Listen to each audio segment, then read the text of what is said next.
Welcome back to another lesson in the study of success. I'm Andre Stringfellow, and I'll be your CFO coach today.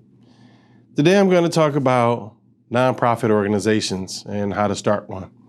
The 5 things that you need to do when considering to go down that route of social entrepreneurship, the term I like to use because this is where we bring our creative entrepreneurial mindsets to the public realm for the public good. Before I get started, here's a message from our sponsor. This video is sponsored by Stringfellow Accounting Solutions, where we offer premium bookkeeping, payroll, and tax preparation services at affordable rates. Let's see how we can service you. Send us an email with your contact information to get a free consultation. Here are the 5 things that you need to do when starting a nonprofit. First, you have to consider what type of nonprofit you want to start. Most people think of nonprofits, or the most common ones are the 501c3s. But nonprofits have a range. There are 501c1 all the way to 50c27. And they cover things like fraternities, churches, credit unions, fraternal organizations. They cover a wide range of things. Most people, if you're here and you're listening to this video, you're probably thinking about a 501c3 charity or private foundation. Those are the type of nonprofits that I deal with mostly because people want to do a community work to serve a community good in order to provide something that's missing in society. And they also want grant funding, some type of, to be able to collect donations and corporate contributions and things like that. So here are the 5 things that you need to do if you're starting one of these 501c3s. First, you need a business plan.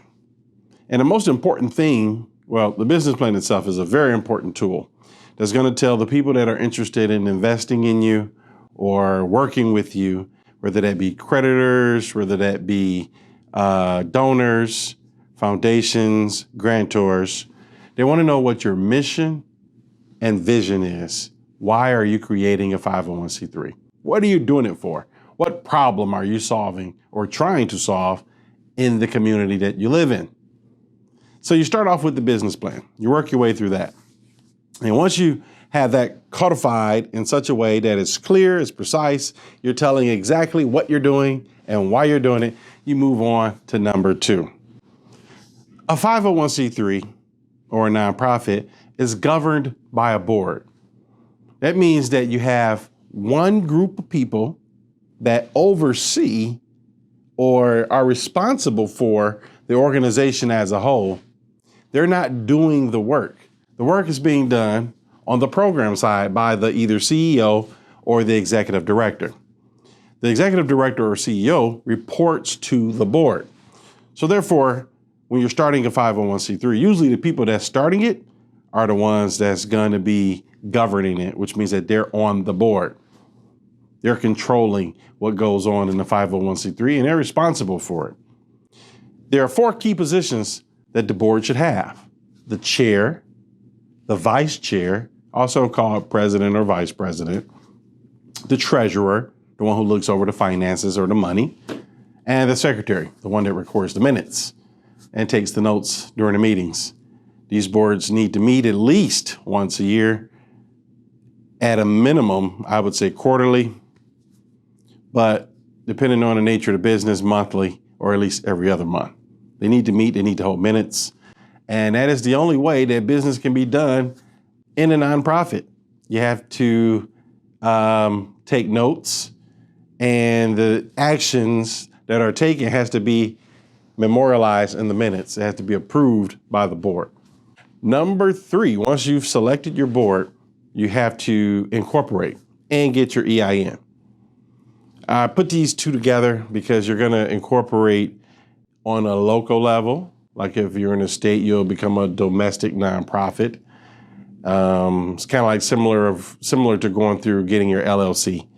You register with the state, You do your articles of organization, and you let them know that this is what you're going to be doing, the business that you're going to be in. You're going to be a nonprofit.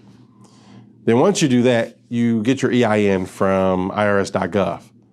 So now you have those two pieces as far as your legal structure together. You got your board together, you got your legal structure together. You move to number 4, your bylaws. The bylaws is the document that governs the board of directors. It tells exactly who the board of directors are as far as not the individual, but the positions. It tells how you go about selecting your directors or members. It tells the terms of each director's tenure. It codifies how the organization is going to be ran. It's very important for this last and 5th thing you need to do is apply for your 501c3 status. That's an IRS tax designation. You can be a nonprofit without having a 501c3 status. If you want to get the tax benefit as far as not paying taxes, the organization not paying taxes, you have to apply by completing the form 1023. Once you complete that form, you send it off to the IRS, and within 3 to 6, at the most 9 months, they'll send you back your 501c3 status. In my experience, it's usually some back and forth with the IRS. They usually have questions that you have to clarify or explain more, and they put it together in such a way that once you've answered all of the things that you need to answer on form 1023, look that up if you're interested in getting your 501c3, because that form, once you see the questions on it, that'll give you an idea of the things that you need to know and have in place in order to submit it to the IRS. So those are the 5 things that you need when starting a nonprofit. That's it for today, folks. I hope this video has been helpful to you. If it has, please give me a thumbs up. Remember to hit that subscribe button and a notification bell so that you can be notified every time I upload a new video, which is on a weekly basis of business-related content.